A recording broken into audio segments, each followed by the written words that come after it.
Hello to all dear students. In this video, we shall discuss about androgens and related drugs. So, in androgen and related drugs, first of all, we shall talk about androgens. Androgens, we know it is a male sex hormone, and androgens can be of two types, that is natural androgen or synthetic androgen. So first of all, we shall check out the natural one. The examples are testosterone, dihydrotestosterone and androsterone. Now testosterone. Adult male testis produces nearly 5 to 12 mg of testosterone daily, and a part of testosterone is converted in extraglandular tissue to more active dihydrotestosterone under the influence of the enzyme steroid 5-alpha reductase. Lastly, we have got androsterone. It is a metabolite of testosterone which is excreted in urine. Okay, so these are the three natural androgens. Then we shall check out about the synthetic androgens. We have got floxymesterone and methyl testosterone. Both of these are 17-alkyl substituted derivative of testosterone, plus they are orally active because of resistance to first pass metabolism, but they have submaximum androgenic activity and potential to cause cholestatic jaundice. One more example is mesterolone. Mesterolone is also orally active. It is administered as oily solution to be absorbed through lymphatics so that liver is being bypassed. Okay, so all these three synthetic androgens are orally active. Next, suppose this is androgen receptor. Testosterone produces its action by interacting with the androgen receptor, but some of the function of testosterone is produced by its conversion into dihydrotestosterone, and this dihydrotestosterone also produces its action via the androgenic receptor. So first of all, let us bifurcate the functions of testosterone and dihydrotestosterone. First of all, we shall check out the functions of testosterone. The first function is feedback inhibition. Now what does it mean? It means that testosterone itself can regulate its own secretion.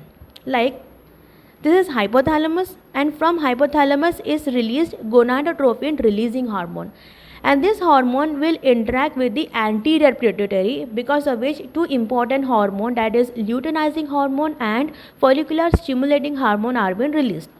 Now in this case we are more concerned with luteinizing hormone. This luteinizing hormone, it will interact with the testis. In the testis we have got Leydig cells in the testis, to which this luteinizing hormone will interact, thereby it causes the release of testosterone. Now when the level of testosterone is too much, then what will happen?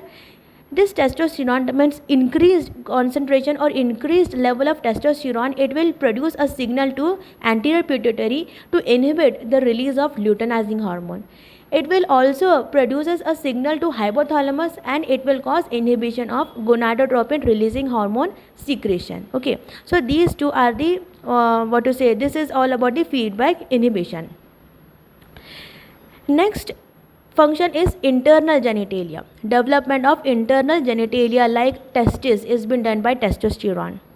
Another function is spermatogenesis. Testis is needed for normal spermatogenesis and maturation of spermatozoa. And the last function is hematopoiesis, means testosterone accelerates erythropoiesis by increasing erythropoietin production and probably direct action on heme synthesis. Men have higher hematocrit as compared to women. So these all are functions or actions of testosterone. Now you can remember these functions by the mnemonic FISH. Okay. Now next, coming to the functions of dihydrotestosterone. So the very first function is secondary sexual characteristics such as growth of hair, pubic, axillary, beard, mustache, body hair and male pattern of its distribution. Next, thickening of skin which becomes greasy due to proliferation and increased activity of sebaceous glands, especially on the face.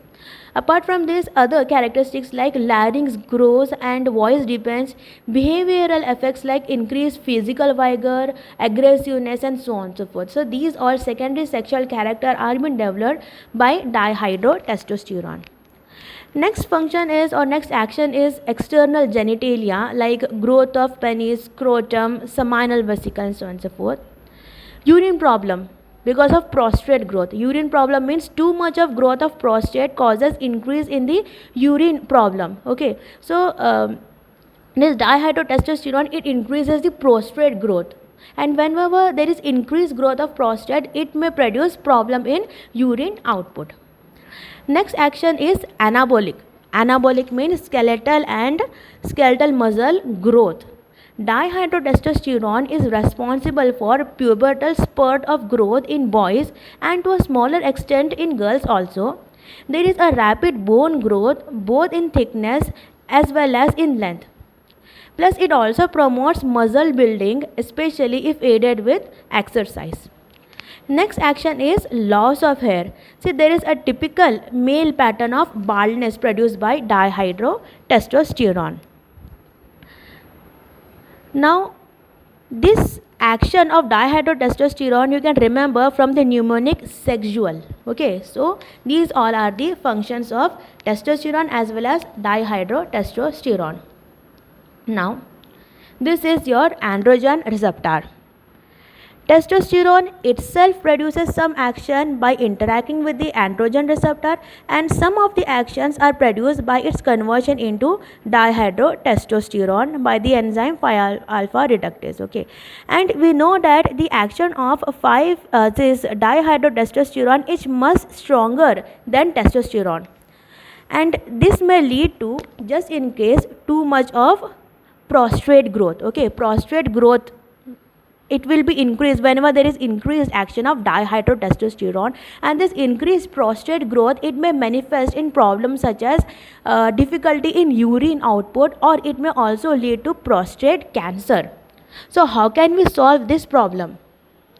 We can solve this problem by blocking this enzyme 5-alpha reductase enzyme. We have got a group of drug known as 5-alpha reductase inhibitors. So when we inhibit this enzyme, the conversion of testosterone to dihydrotestosterone is been stopped. Therefore, there won't be prostate growth, isn't it? So will this problem of prostate growth will be solved? No, because still testosterone can produce the action. Okay, so we have got another solution, like what if we block the receptor, the androgenic receptor?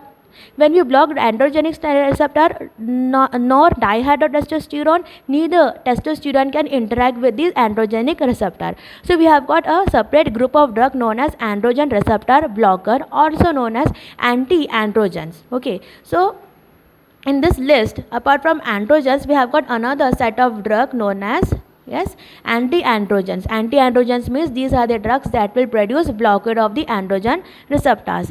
The examples of drugs are cyproterone acetate, flutamide, and bicalutamide.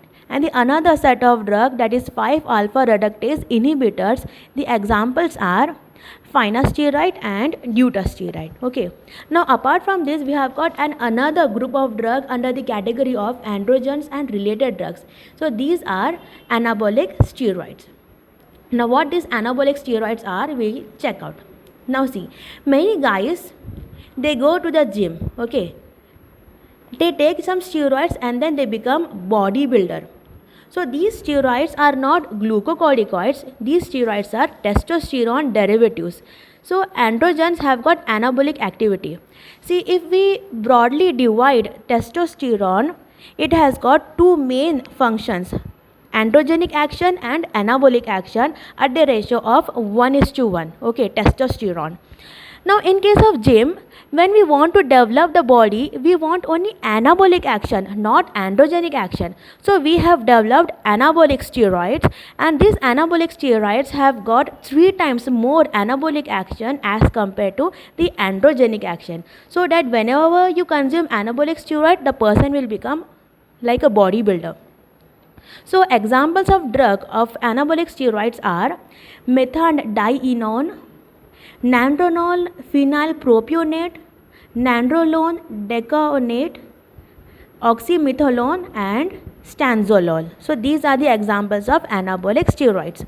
But these drugs are very much toxic. Although the person can develop the body, they will become bodybuilder, but they have many problems. Okay, these anabolic steroids have got many problems. The first problem is the person will develop the muscle.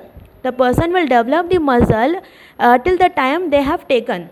Once the person stops taking the anabolic steroids, the muscle will become flabby as earlier. Okay, so as long as you consume this anabolic steroid, the person will be bodybuilder. But once the person stops taking anabolic steroids, the body will become again flabby like it was before.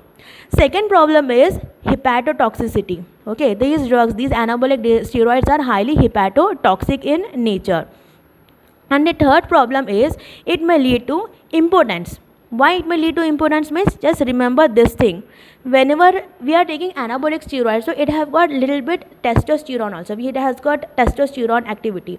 So whenever the level of testosterone is being increased, what will happen? Yes, feedback inhibition will be taking place. It will inhibit luteinizing hormone, it will inhibit gonadotropin releasing hormone, and it will, because of feedback inhibition, the testosterone secretion is being inhibited, which may lead to impotence. Okay, because there are androgens, feedback inhibition may occur that can result in impotence and infertility, therefore not used.